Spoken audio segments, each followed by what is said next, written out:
Hello and welcome. Today we're going to be checking out the new Storm Phase 4. This ball features the Velocity core and it's wrapped in the R2S Pearl reactive cover stock. We're just going to be throwing on a 42-foot house shot here, cycling through the different zones and watching the ball motion. The R2S Pearl cover stock is notoriously clean through the heads and stores a bunch of energy on the back end, and this ball is no exception. It's got a lot of hitting power from a lot of different angles, and it just felt like you could flush it from just about anywhere as long as you were getting it to the right spot down lane. Now this pattern does have a lot of dry to bounce off of. Definitely if you're on heavier volumes, you'll probably have to keep it a lot straighter and possibly even groom the line ahead of time with the Phase 2, which should be a perfect combination, obviously.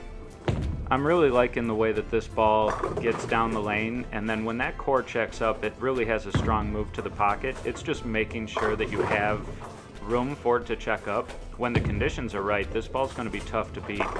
However, if you're finding that you need to over rev it to get the ball uphill, with how clean this cover is, it can get a little bit angular and unpredictable, and you're better off probably throwing the Phase 2 and using this as a complement. You could probably even go back and forth if the lanes are going through transition and whatnot. Now I'm going to switch over to my Storm Spectre. This ball has the R3S Pearl reactive with the Vector core, which is a little bit of a higher RG, so the ball's a little bit later, a little sharper. For me, I had to increase the speed a little bit and kind of push it out a little bit farther down lane just to give the ball more room for the back end. In addition, I did have to decrease my axis rotation a little bit. If I got too far around the side, the angle got a little bit too intense, but it still had a hard hit even with getting a little more up the back of the ball. Even though I did have to do a little bit more hand manipulation with the Spectre, I still found a lot of good success in all the zones. It was just moving that breakpoint out a little bit, keeping the speed up, and getting it to the right spot. But that's my game. Somebody that struggles to get back end reaction, this might be a phenomenal ball in a lot of situations. In fact, I've punched up quite a few Spectres for people that were struggling with getting a strong entry angle, and they have killed it with this thing. The Spectre can definitely create some wild angles off the back of the pattern that I really don't have anything else in my bag that can do, and I have quite a few bowling balls.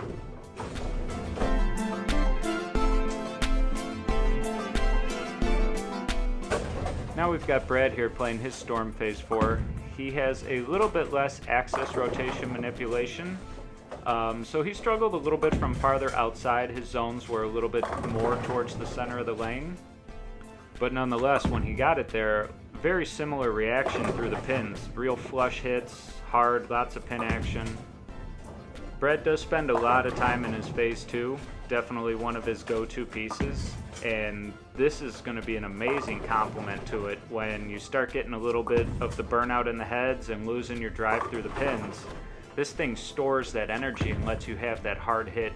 Brad had a similar feel in if he needed to get the ball to recover, over revving it would give it a little bit less predictability, and more so playing the lane more front to back and just getting to the break point either later or earlier depending on where he needed it to check up. As Brad switches over to his Phase 3 here, he's able to play almost all the zones identically, it's just the shape is a little bit different. It's a little more round, a little earlier reacting, and not as much angle through the pins on the back end. And this is further exemplified as he moved farther to the left. He had to do a lot more manipulation with his hand and put himself into some release positions that he doesn't normally play. It worked, and there are situations where a slower ball off the back end is going to be a better option, but you can see the difference on the carry when that happens. All in all, these three bowling balls are very similar as far as overall strength, but they have a very different shape and response to friction, and they give very different looks at what you're seeing on the lane.